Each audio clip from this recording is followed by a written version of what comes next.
सैयद नासिर हुसैन साहब, रुकन parliament, advisory Congress सदर, रुकन जॉइंट कमेटी वक्फ अमेंडमेंट बिल 2024 भी तशरीफ लाए। उनका दिल की गहराइयों से इस्तकबाल करता हूँ।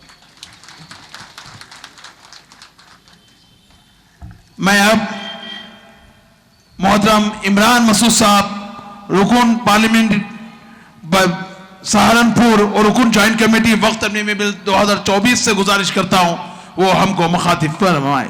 जनाब इमरान मसूद साहब।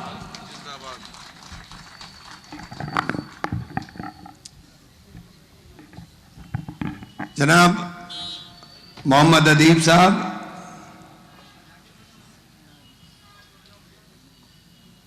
खालिद सैफुल्ला साहब, हमारे बुजुर्ग के रहमान साहब, मोहिबुल्ला साहब, नासिर भाई, अमीर जमात सादतुल्लाह साहब, हमारे बड़े भाई संजय सिंह जी, अली शब्बीर साहब, शाहनवाज साहब और यहाँ पर मौजूद मेरे तमाम बुजुर्गों, नौजवान दोस्तों, ये तकरीर का वक्त नहीं है, ना ये जज्बाती बातों का वक्त है कि जज्बात के अंदर आकर के लंबी लंबी बातें की जाएं और कौम को जज्बाती कर करके सड़कों पर उतारने का काम हम लोग करने का काम करें। आज संजीदगी के साथ सोचने की जरूरत है कि मुल्क के अंदर चल क्या रहा है। यह वक्त का मसला नहीं है, क्योंकि सिर्फ वक्त का मसला है।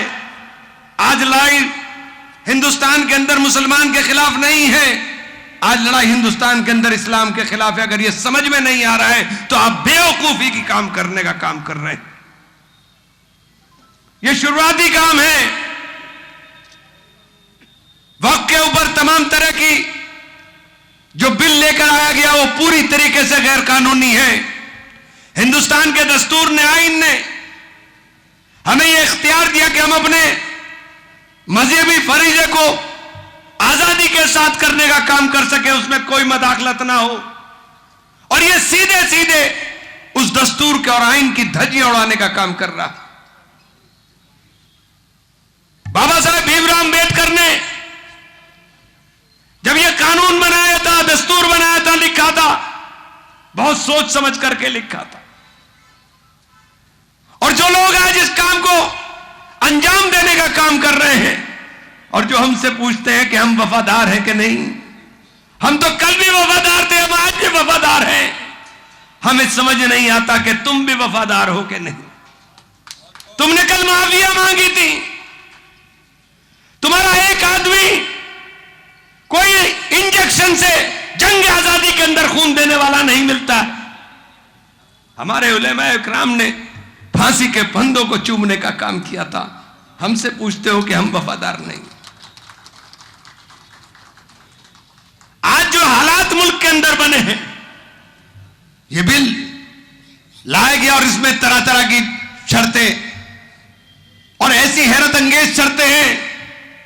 कह रहे हैं कि वक्फ डीड होनी चाहिए। आपके रहमान साहब बैठे हैं, आपने 2013 का एक्ट बनाया, वक्फ को ताकत देने का काम किया। ये कब्जेदारों को लीगल राइट देने की तैयारी कर रहे हैं। ये कब्जेदारों को मालिक बनाना चाहते हैं। सरकारी डिपार्टमेंट जो पुरातत्व एएसआई के नाम के ऊपर हमारी प्रॉपर्टीज के ऊपर बैठे हैं, वो कहते हैं कि हमारे मामले के अंदर मदाखलत होती है। आपके मामले में मदाखलत होती है। इनकी मौलाना मोहिबुल्ला साहब की मस्जिद है, रायसीना गांव था। जब 1911 के अंदर दिल्ली को बसाने के लिए जमीन का अधिग्रहण हुआ, जमीन का एक्विजिशन हुआ, तो लोग कह रहे हैं कि हमने उसका मुआवजा दे दिया। मस्जिद का मुआवजा किसको दे दिया? जो वक्फ की प्रॉपर्टी थी उसका मुआवजा किसको दे दिया? वक्फ का मालिक तो अल्लाह है, लेकिन लोगों को गुमराह किया जा रहा है। मस्जिद वहीं खड़ी हुई है, एनक्रोचमेंट आपने किया और सवाल हमसे कर रहे हैं।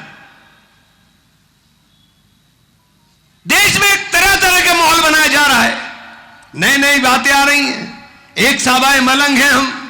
आप कौन हैं कि साहब हम मलंग हैं, और हम धूना पद्धति को मानते हैं।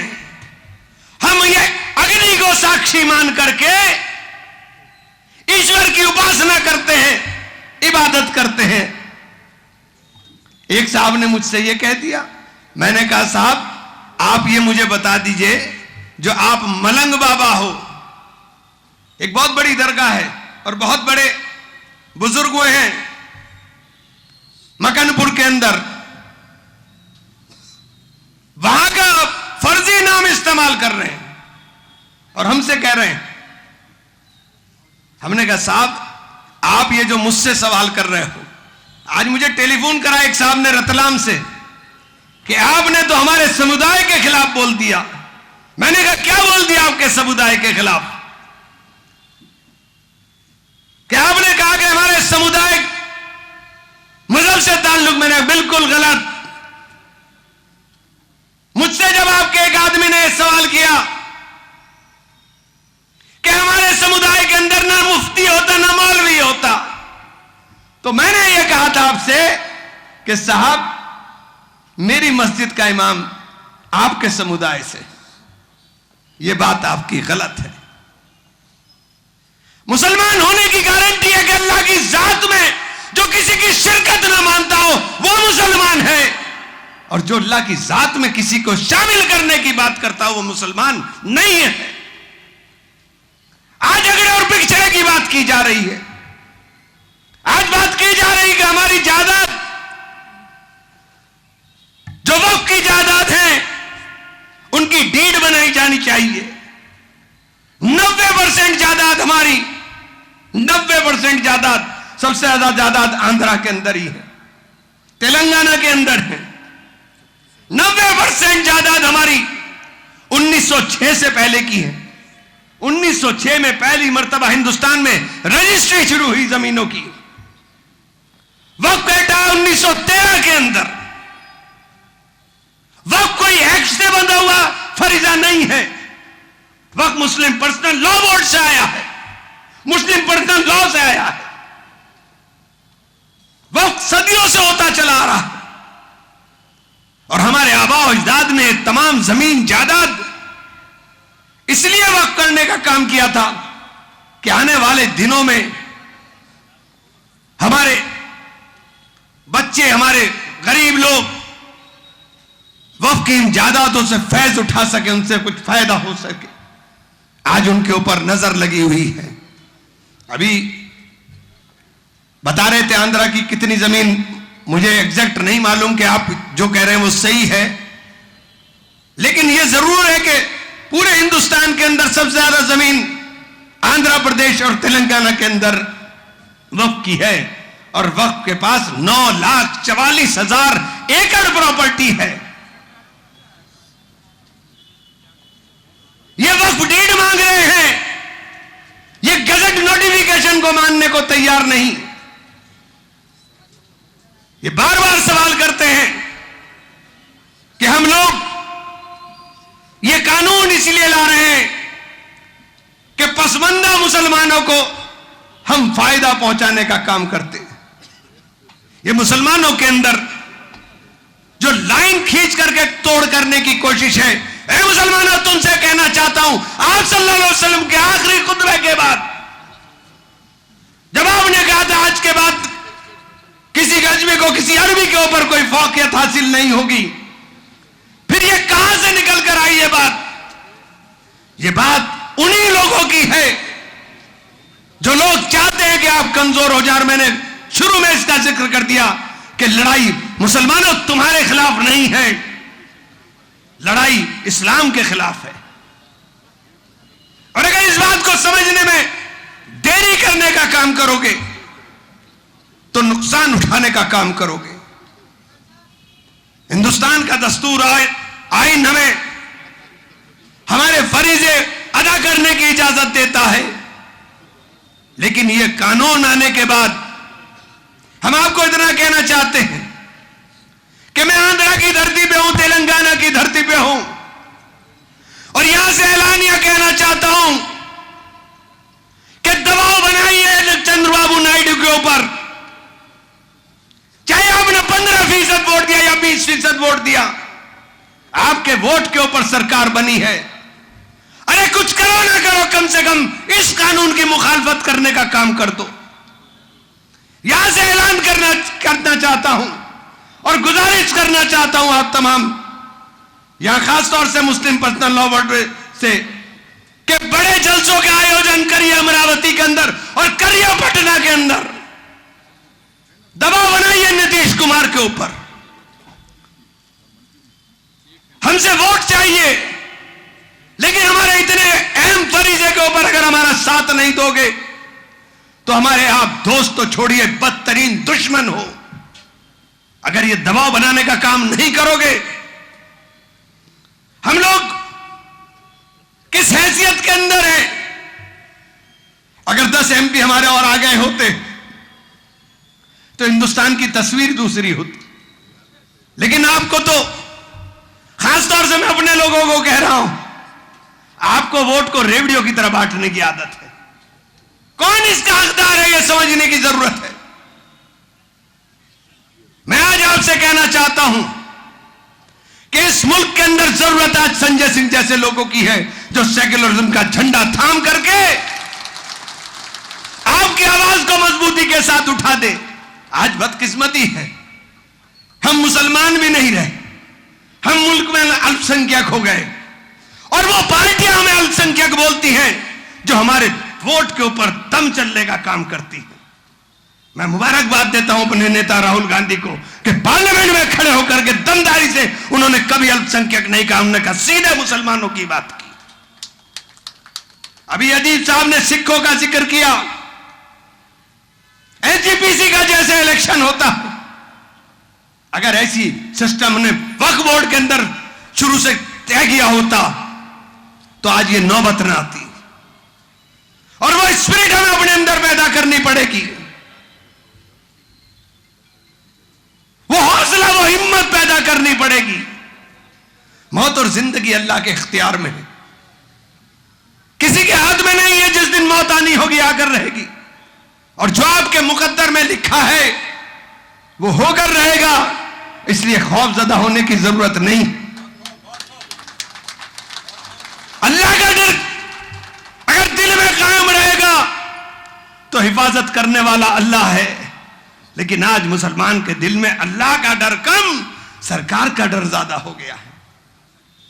सरकार से डरते हैं। आज आप लोगों के बीच में हम लोग चल कर आए हैं।